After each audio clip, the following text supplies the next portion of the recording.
There seems to be no end to trouble for Ola Electric as it once again comes under the government's radar for sales data for the month of February.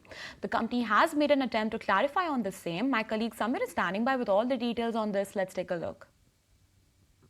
It seems that the problem of Ola Electric, it is not coming to an end. In the latest development, Ola Electric is facing serious allegations of providing inflated sales number to the Road Transport Ministry. As per sources, the Road Transport Ministry in the letter exchange, they received the sales number of the February month from the Ola Electric, and these numbers are not the exact numbers or the realistic numbers. These are the serious allegations.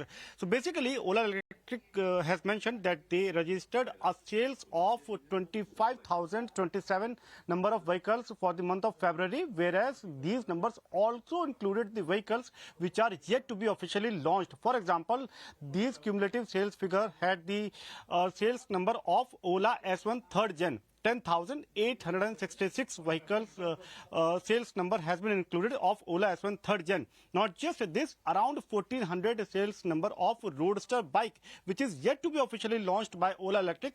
These numbers are also included in the total sales number.